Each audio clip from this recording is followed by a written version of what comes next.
Spoilers for Young and the Restless's January 11 to 15 week promise Joshua Morrow's character Nick Newman is prepared to throw down, and his target is unexpected. Additionally, in the CBS soap drama, Sharon Newman, Sharon Case, consoles a distraught Adam Newman, Mark Grossman. Everyone in Genoa City is annoyed by Billy Abbott's, Jason Thompson, arrogant demeanor. First, he causes issues at work since he can't seem to get over his obsession with Adam. The Abbotts are then irritated by him. Does anyone not find Billy Boy annoying? According to spoilers for Young and the Restless, Billy takes control of the Abbott jet while Kyle Abbott, played by Michael Mealer, is scheduled to travel to Los Angeles. Additionally, Lily Winters, Crystal Khalil, forces Billy to come clean about Vi and R after learning of his wrongdoing. This makes her doubt their romance. According to spoilers, Phyllis Summers, Michelle Stafford, will get Kevin Fisher, Greg Rickhart, to join her in a plot next week on Young and the Restless. Will Nick Newman be turned off by Phyllis' plan though? Nick is present for it, therefore it appears not to be. According to Young and the Restless spoilers, Nick's mother is concerned about him and his sister. However, Nick Newman advises Phyllis to defend herself. Nick appears to be tired of Amelia Heinel's character, Victoria Newman. Additionally, Nick doesn't mind Phyllis giving Vicky a comeuppance if she needs one. In Los Angeles, Hunter King's character Summer Newman strikes a contract with Wyatt Spencer, Darren Brooks, but she later demands information about his former partner, Sally Spectra, Courtney Hope. The problem is that Wyatt is a decent man who doesn't want to brag about his redhead ex. His current girlfriend, though, is game. Young and the Restless teasers indicate that Summer talks with Katrina Bowden's character, Flo Fulton. Additionally, Flo informs her that Sally attempted to snatch her man by fabricating a medical problem. Will Flo, though, admit that she is a liar and baby thief who has no right to be critical of Sally? Let's see. Next week's Young and the Restless spoilers are full of mama drama. First, Faith Newman, Olivia Allen Lind, who might inherit Nikki's drunken gene, is taken over by Nikki Newman, Melody Thomas Scott. Sharon and Nick Newman are already concerned about her. Secrets are revealed to Amanda Sinclair, Michelle Morgan, as she meets her mother on Young and the Restless. In addition, Melissa Ordway's character Abby aspires to become a mother but might face challenges. She is not yet pregnant, nor is Chance Chancellor, Donnie Bose. Abby asks Vicky for guidance. Adam is panicking out because Chelsea Newman, Melissa Claire Egan, is silent and disabled. Though the stress and shame consume him, he brought his fiancée home. Adam then asks Sharon whether he is to blame for her issues. Adam needs help even though he makes an effort to be strong for Chelsea. Sharon is there for him, but Ray Roselles, Jordi Villasuso, won't like it, according to Young and the Restless spoilers. Chelsea, who is imprisoned in her body, won't either. Because Vicky has demonstrated that she lacks limits. Keep an eye out for all of this drama and Nick Newman's nasty tricks.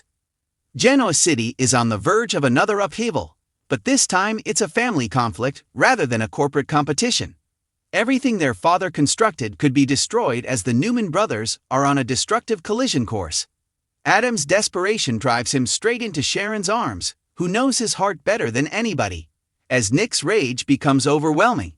When the emotional storm strikes next week on The Young and the Restless, loyalties will break, tempers will flare, and an old romance may rekindle. Everything you need to know about the explosive Vi and R spoilers for the upcoming week, which include guilt, retaliation, and one of the most heartfelt reunions fans have witnessed in years, is provided here. Nick Newman, Joshua Morrow, has been attempting to maintain harmony in his family for weeks, but all of that restraint is destroyed the next week. Nick's annoyance erupts after discovering Adam's careless role in Chelsea's most recent breakdown, as well as the turmoil surrounding Connor's care. The tension is palpable when Nick confronts Victor, Eric Braden, at Newman Enterprises. As usual, Victor tries to defend Adam's most recent series of dubious choices. In light of Chelsea's condition and his own remorse, he reminds Nick that Adam has been under a lot of strain. Nick, though, is tired of hearing justifications. "You've been covering for him all your life, Dad," Nick yells.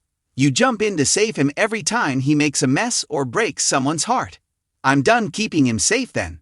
"I've finished cleaning up his mess." Nick responds that togetherness is meaningless when one brother continues to destroy everything in his path. Despite Victor's warning that the only way to protect Genoa City's power is through family unity.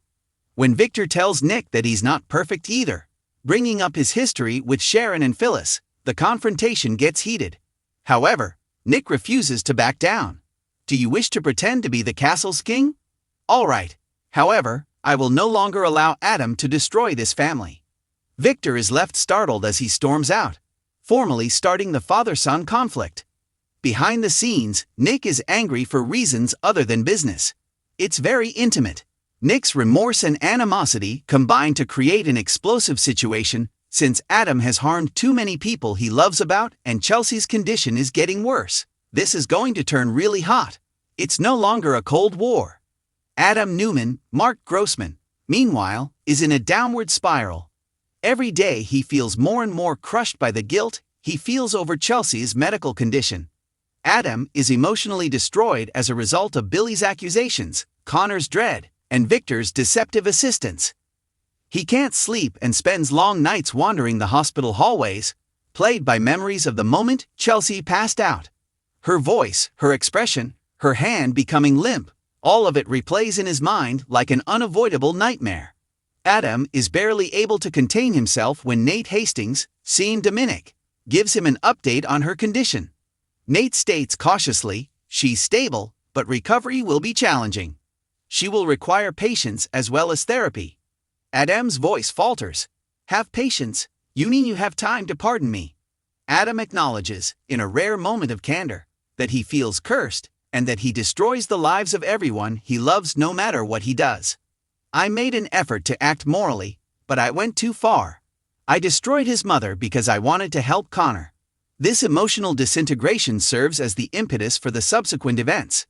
Adam is aware that he cannot do this by himself, and the one woman who has witnessed every aspect of him and still managed to show concern is the only person he genuinely confides in about his suffering.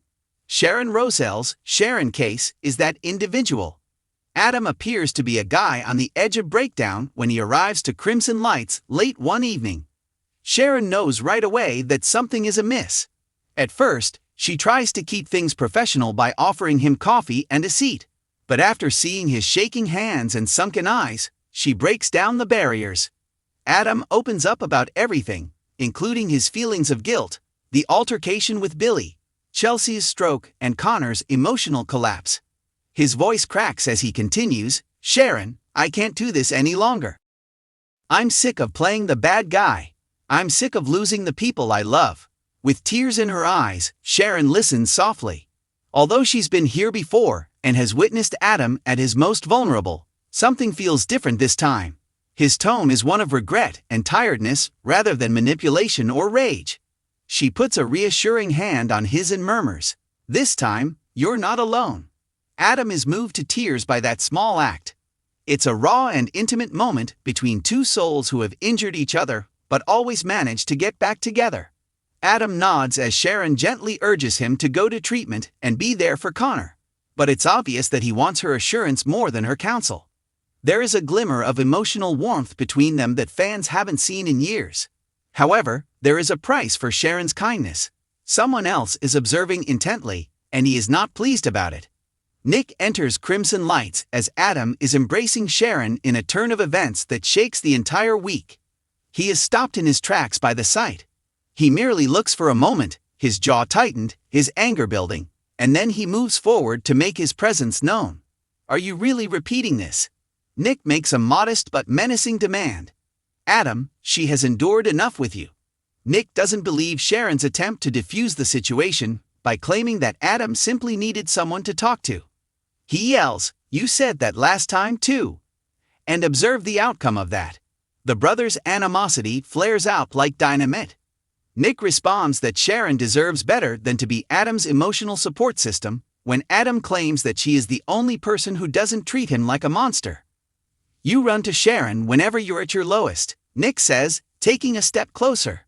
"Along with you, you drag her down." "Not now. I will not allow you to." Adam responds angrily, saying, "Nick, you don't get to choose who she supports. You can't keep her." As the argument intensifies, Sharon finally intervenes, speaking in a steady, authoritative voice. "Enough, you two." She reminds Nick that compassion is not weakness and asserts her ability to make her own decisions. However, it is evident from Nick's look that this is far from finished. His eyes flare with a mixture of rage, jealousy, and protectiveness as he storms out. These days, the conflict is personal as well as business. Sharon has recently been drawn into the thick of things. Victor Newman observes his boy's out-of-control behavior with his characteristic blend of annoyance and shrewdness. He detests the division in his family, on the one hand. However, he understands how to take advantage of division. Victor acknowledges in a private chat with Nikki, Melody Thomas Scott, that perhaps the brothers should fight it out to find out where they stand. Shocked, Nikki tells him that this is about their family, not a game of chess. But Victor's expression tightens. He responds softly, "I've worked my entire life to keep this family together. Maybe it's time for them to destroy one another and see who survives if they can't learn loyalty." But there's more going on behind that icy determination. A strategy is developing. Behind the scenes, Victor starts putting Nick and Adam against one another in the business world. He is aware that the winner will demonstrate that he is deserving of the Newman moniker. And who loses will at last discover their position. Sharon finds herself in an impossible scenario as the week goes on. Nick grows more possessive and irate at their newfound intimacy, while Adam continues to lean on her for emotional support. Sharon confides in Maria, Cameron Grimes, about the unfathomable emotional pull she experiences in one of the film's exquisitely scripted scenes. She acknowledges, "I know Adam is complicated. However, there is a part of me that is constantly concerned. Perhaps I never quit." Although Maria cautions her that history tends to repeat itself, Sharon is unable to abandon someone who is in agony. Sharon invites Adam in when he returns late one evening, broken after yet another altercation with Victor. Unspoken emotion permeates the occasion. In a quiet voice, Adam expresses gratitude to her for having faith in him. "No one else can see what you've always seen in me." It seems as though time freezes for a moment when their eyes meet. Sharon appears conflicted, but her empathy prevails.